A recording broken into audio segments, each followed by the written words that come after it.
The year is 1845, and we're in the midst of the infamous Franklin expedition. Two British ships, the HMS Erebus and HMS Terror, set sail from England with 129 men under the command of Sir John Franklin. Their goal is to navigate and chart the Northwest Passage through the Arctic. But things take a dark turn, as the unforgiving cold, isolation, and lack of resources push them to the edge of survival. In on the expedition, as it sails through icy waters, seemingly a sign of the adventure ahead. However, the weather is already growing colder than expected, and there's a tense sense of foreboding. The men are nervous but hopeful, until a string of strange incidents begins. We meet William Adams, a young and eager sailor on the expedition, full of enthusiasm and optimism about the great journey ahead. He's one of the junior officers aboard the Terror. Adams writes in his journal, excited about the adventure, but there's an underlying anxiety from the seasoned sailors who know more than they let on. The ice is thicker than anticipated, and the ships become trapped in the Arctic ice pack.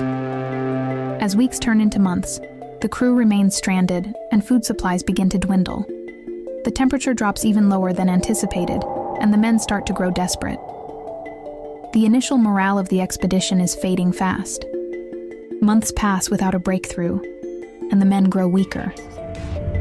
Rations are carefully measured, but the cold is merciless. One of the sailors, Thomas Bright, falls ill with a fever, and within days, he succumbs to a mysterious disease. His death a grim reminder of how quickly things are deteriorating. William Adams watches as the crew begins to break down mentally.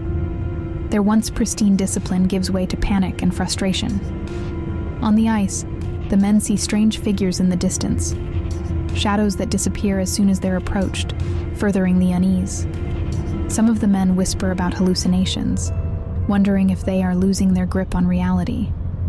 Adams, more pragmatic than most, refuses to give in to superstition, but the cold and hunger are wearing everyone down. Then, an unexpected turn. Sir John Franklin makes the decision to abandon the ships. The crew is to march across the ice, hoping to reach land and find help. But this is where the real struggle begins. As the crew treks through the vast, unforgiving wilderness, the environment itself becomes their worst enemy. The endless ice stretches before them like a death sentence. Adams struggles to stay strong for his fellow men, but as the days go by without sight of land or help, tensions grow. A second death occurs. A sailor collapses and freezes to death, his body left behind as the others continue. The cold becomes relentless. Adams and a small group of survivors must venture further, facing not only the physical toll of hunger and frostbite, but the mental strain as well. The once hopeful expedition has now become a desperate struggle for survival. Their clothing becomes tattered, their strength wanes, and hunger sets in as they search for anything to sustain them. The group finds a tiny inlet of land, but it's not the salvation they hoped for. In their weakened state, they struggle to find food and shelter. Their morale plummets when they discover that their supply of food has been nearly exhausted. The men argue bitterly over the limited resources they have left. William, who has grown into a reluctant leader, makes the harsh decision to ration the supplies even more strictly, knowing that without drastic action, none of them will survive. The cold is now more than just a physical challenge. Paranoia sets in. The group begins to splinter, and the terrifying question of what lengths they'll go to in order to survive starts to hover over their every decision. In the dead of night, a terrible decision is made. One of the men, James Clarkson, has become a liability, too weak to contribute. When he falls behind, the group makes a chilling choice. They leave him behind. The reality of the situation hits Adams hard. He didn't sign up for this. As the group progresses, their numbers continue to dwindle.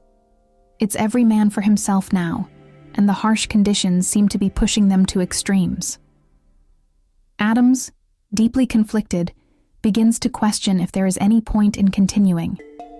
The ice, cold and indifferent, stretches out endlessly before them. One night, in a moment of clarity, Adams is struck by a painful realization. They're not just fighting to survive against nature, but against each other. A modern-day archaeological dig, where a team uncovers the skeletal remains of several members of the Franklin expedition. Among them is a journal that survived, revealing Adams' final entries, a desperate tale of survival, loss, and the will to push forward